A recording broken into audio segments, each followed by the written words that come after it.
Hey everybody, welcome back to my channel. I'm Natasha, the Unconventional Aussie, and today's video is going to be the third and final part of my journey to Islam. If you haven't seen the first two parts, definitely go and check those out first before you watch this one. And if you have seen them, let's crack on with part 3. Now, where we left off at the end of part 2 was that I'd managed to put aside all the negative feelings and I'd managed to put aside me caring about what people thought and prioritize my faith and my belief and accept Islam and take my Shahada. So my Shahada wasn't in the main prayer hall, which it normally would be. It was in just the Imam's office, and this is because of the pandemic. So it wasn't a congregational event. It was a really intimate and personal time, and it actually was really special. So I'm not sad at all that it wasn't how it is normally done. I really benefited from it being a small thing.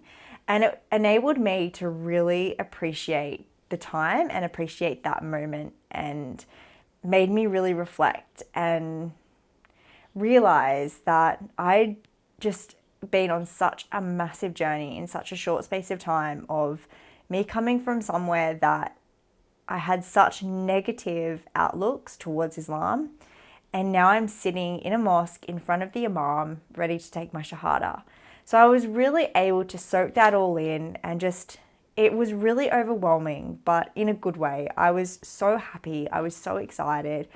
And I felt really grateful and really blessed to be there and have the opportunity to be there. As I mentioned in my previous video, it was the same Imam that did mine and Osman's nikah. So it just made it even more special because we already had that relationship with him, and he was so happy for the both of us and just so happy for me. He did actually say that when he did our nikah, he made dua for me, and he hoped that he would see me again, and the next time we saw each other I would be a Muslim. And here we were, and he was actually doing my Shahada with me. So it was just amazing, and it just topped off the day and just made it that much more special. So we did my Shahada, and then obviously we got home, and the biggest question that Oz and I had was, now what? I've accepted Islam, I'm now a Muslim, where do I go from here? So we called up Oz's brother to kind of get some advice, and he basically said that the best thing for me to do is to start to learn how to pray. So Osman and I, we were like, yep, let's do it. So Oz taught me how to do wudu, which is, just to sum it up really quickly, it's a cleansing process that we go through particularly before prayer, and it's just to purify ourselves. And that's just to give it a really quick explanation. So I learned how to do that. I'd got a notebook and I'd written down the sequence of that so that I could start obviously doing that by myself before each prayer. And then I did the last 2 prayers of the day. So I took my Shahada on the Monday, and there was 2 prayers left. So I did those prayers with Osman. I didn't say anything. I just stood behind him, copied him with the actions, and followed along that way. And I did the same thing for the next morning prayer. So Fajr prayer, I did the same thing. Just stood behind him, followed the actions. And then I had a few hours to prepare for Dhuhr. So I got online. We looked up some videos.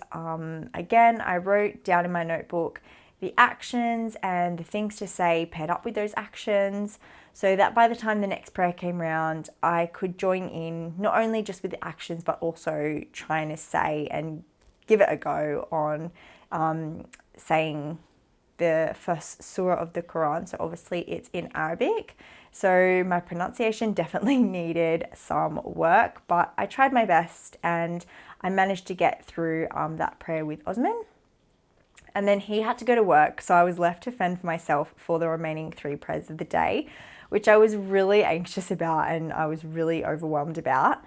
So I just jumped online and I spent a good couple of hours writing some more things down, practicing my pronunciations, and really trying to understand the different sequences, or rakats as we call them, and just kind of trying to get in my head and trying to grasp everything and grasp the concept of it. So when the time came around to me doing it by myself, It started off really well and I got through the first rakat, so the first sequence, and then I just had a complete meltdown. I got really confused at what I was doing. I couldn't work out if I'd done one or two, and I just was so overwhelmed. I just burst into tears and I just gave up, and I called Oz and I was like, I can't do this. And he reminded me that I hadn't even been a Muslim for a day, so just chill out, do the best that I can, and we can work on it when he got home. So obviously, me being me, and I'm a bit of a perfectionist, I wasn't really happy with that. I wanted to know it and do it perfect for the next prayer. So I think I had maybe like 2 hours before Maghrib started. So I got in contact with Osman's brother's wife, and Oz had also sent me the same video she sent me, which is such a lifesaver. I'll link I'll link the link of this video below if you're in the same position as me and you're starting to learn how to pray. This video is so helpful. It goes into a lot of detail, but it's explained really, really well. So have patience with it because it is so it's really, really helpful. So I watched this video again. I rewrote out everything so it made a little bit more sense and it was easier to follow. And then I was just practicing again my pronunciations. I was rechecking them and listening, and then sending WhatsApp voice messages to Osman's brother's wife, who is really knowledgeable and has a lot of experience. And then Maghrib came around and I got through it. I did it, obviously with the guidance of my notebook, and it just felt so good. And it was just the starting point for me of, okay, I'm officially now a Muslim. Like for me, that was something that I really wanted to do for a long time, was to learn how to pray. And now I knew how to pray, and it was only going to get better from there. And my relationship with Allah from there was only going to grow stronger. And I was really excited for that. So as the week went on, obviously I was doing my 5 prayers every single day, and by the same time next week, so it was the next Monday, so it'd been a week since I took my Shahada, I knew everything off by heart. I didn't need the notebook anymore. I knew the first surah of the Quran. All my pronunciations were on point as to what they should be, and I was really enjoying prayer. I was loving it. I was really excited to pray and then for the next prayer, and that obviously made me want to learn more. So I went on to learn another surah of the Quran, and that took me probably another week to learn. And obviously I'm still continuing on that journey, and I'm learning more and more, and it's just, I'm loving it. I'm really, really enjoying it. And what I will say is, from watching other videos online and also just speaking to different people, there's been a difference of opinion. A lot of people have kind of said, oh, just like start off slowly, you don't have to start doing your 5 prayers a day, which, you don't. You take it at your own pace. But just from my experience, I would definitely say if you have the opportunity to, and you're willing to kind of throw yourself in the deep end, doing the 5 prayers a day is what helped me learn it. And I think it's human nature. You're not going to enjoy something if you're not good at it.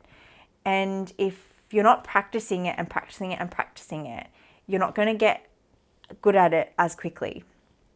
So by doing it 5 times a day, it will just help you get better, and that will make you want to pray more. So if you're in this sort of similar situation where you're starting off to pray and you're only maybe doing it like 2-3 times, and you think, oh, when I get better, I'll do more. Try it, throw yourself in the deep end, try doing your 5 daily prayers, and like it will help so much, and you'll just have like the best feeling. So that's like my little piece of advice that I can give anyone in a similar position to me, and at the beginning of their journey. So moving on from my prayer, equally as important as prayer for me was learning about the religion. Obviously, I had like a really basic understanding of Islam and I knew the fundamentals of Islam, but I really wanted to dive deeper and learn more. I love to read. I'm a big reader, so I reached out to a couple of people, and they sent me a list of really good books to purchase and read. And I will put all the details of the books below, and I will do a separate video, inshallah, of those books because they are so good, and they gave me such a good round off of Islam, and I learned all about the history of Islam. So I'll go into it all more in this other video. I hope that will benefit some people, so keep an eye out for that. But yeah, so that's how my journey is growing at the moment as well, is that I'm just trying to read and learn as much as I can, and I'm just praying that my mind remains open and that my heart remains open, and just I can absorb as much as I can. So now let's move on to my reactions of family and friends. So the first family member I told that I accepted Islam was my sister. And as I mentioned in my previous video, there was a bit of a change, or there may have been a bit of a change. So there was a change. She originally said, when I first approached her about it, that she would support me no matter what. She would never understand my reasoning, but she would always support me. And then when it actually came to me telling her, she was just really surprised. She said she was super shocked for two reasons. The first reason was that I knew how much it would upset my mum, and I did it anyway. And the second thing was that she never knew me to be a religious person. And not only had I found this new religion in my heart, but I had accepted a religion in her opinion, and I think in a lot of people's opinions is quite a strict religion, and it has a lot of do's and don'ts. And obviously as Muslims, we know that the do's and don'ts are logical and there are very good explanations for them, and it makes sense. But from an outsider's perspective, and just having a very basic outlook on it, it does look quite restrictive. And that's kind of how she sees it. And the restrictions and the do's and don'ts didn't line up with the person that she knows me to be. So she just didn't see me and Islam fitting, if that makes sense. So I left that conversation feeling really deflated and not as supported as what I wanted to be from her. We have had conversations since that one that have gone a lot better, and I think she had time to kind of reflect and process what I'd said, and she's been so supportive, and she wants to hear all about my journey. She wants to hear all about me learning how to pray, and I'm currently learning Arabic, so she wants to hear all about that. I think the biggest thing for her is that she doesn't want a religious debate every time we get on the phone. She doesn't want to hear about Islam versus Christianity. She's very much in the opinion of, she's got her religion, I've got my religion, and let's just leave it at that.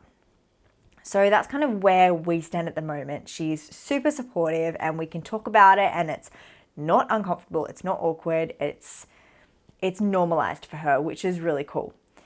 Then I told my dad and my stepmom, which again, from the previous video, you would know that they're really chilled out and they're really supportive no matter what. So when I told them that I took my Shahada, they were not surprised, and they kind of just said, well, yeah, we knew that was coming. We're really happy for you. Good luck on your journey type thing. So that their support just only grew from there, which I didn't think was possible, but it did. And we had a conversation recently, and it was about Christmas. So they approached me and they said, obviously, you're not going to be celebrating Christmas this year, to which I responded, no, I won't be. And they then said, well, obviously we would normally get you a Christmas gift, but because you're not celebrating it, we went and we looked up when we can give you a gift. And from our understanding, we can, you give gifts and accept gifts during the time at the end of Ramadan, so Eid.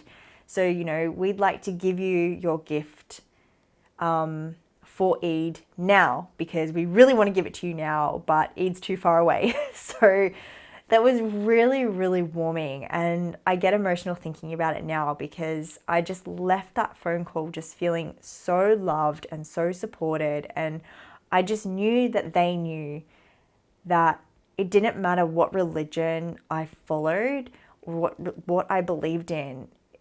I was still the same person. I was still me, and they loved me regardless. And that was just the complete opposite to the reaction my mum and my stepdad had. And as you recall from the last video, that's who I predominantly grew up with, is my mum and my stepdad. So when I told them that I accepted Islam and I took my Shahada, they said that they were really disappointed in me, that it was just another bad decision in life that I'd made, that what would their neighbours think, what would their friends think. And leading on from that, they said that, I shouldn't be sharing it with anyone. This isn't something that I should tell people. This is something that I should keep to myself. Like, don't put it on social media. And I mean, of course, I'm going to be really upset and I'm going to be really hurt by that they don't support me. And not only do I not feel supported, but I also now feel like I've done something wrong. And I've always with my family, I've always reverted back to my childlike state where I hate disappointing them and I hate upsetting them. And again, I think that's normal, but I really remained in my adult self here. And even though I was sad that I disappointed them, I didn't regret my decision. I didn't once think, oh my gosh, have I done the right thing? Like, I stayed so true to myself and I stayed true to my faith. And, they had loads of questions and, they said some really not nice things. And I think to give you the best way to summarize their opinion and perception of Islam is they quoted to me the typical stereotypical quote of, not every Muslim is a terrorist, but every terrorist seems to be a Muslim. And they didn't mean this in an awful way, but it's just the perception they have, because the perception they have, unfortunately, is very narrow. And although this really upset me, I had to remember that I was in that position not that long ago.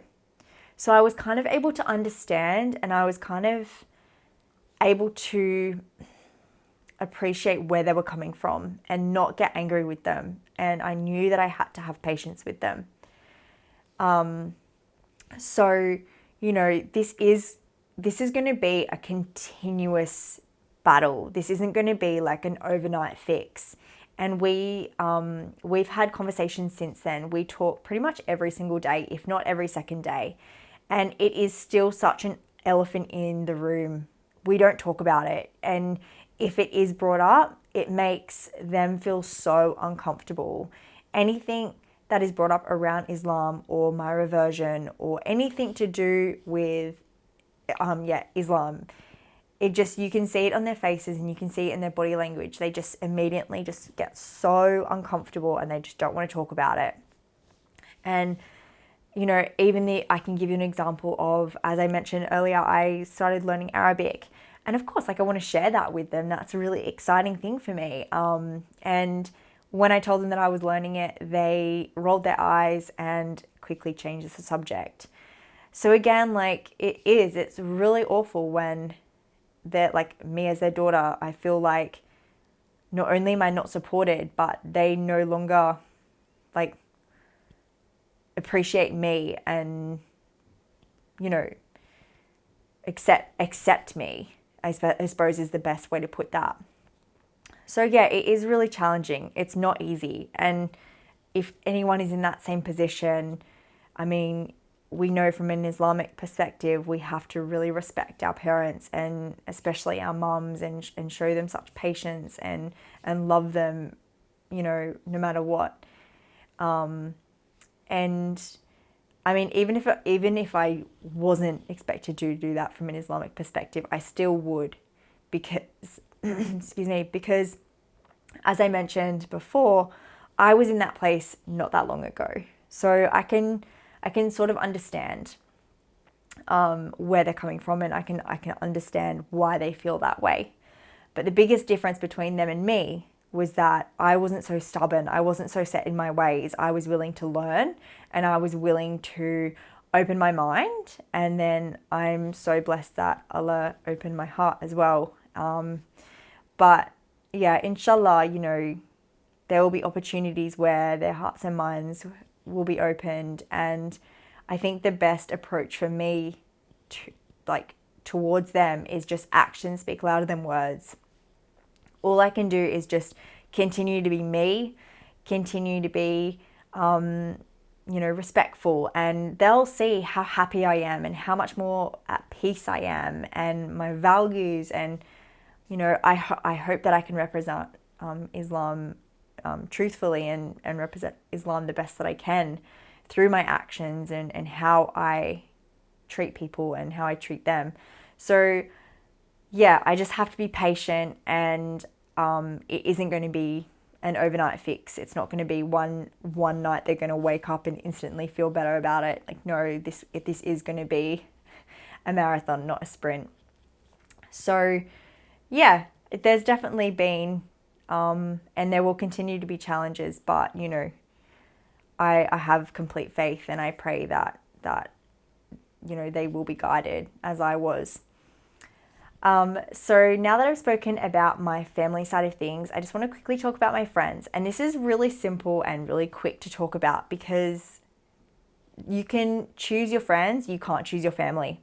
So as I mentioned in my previous video, I was able to put the feelers out there, and I told my friends about my nikah, and I told them that I was reading the Quran and that I was really getting interested in Islam. And I was able to see their reactions to those two things. And if I got a negative reaction, I obviously wasn't really going to involve them in anything from that point on. So all of my friends have been supportive, because that's who I've chosen to surround myself with. And again, that's the biggest thing that I could say, and the biggest advice I can give, again, if you're in a similar position to me, is that just surround yourself with people that support you and make you feel good about yourself and your decisions.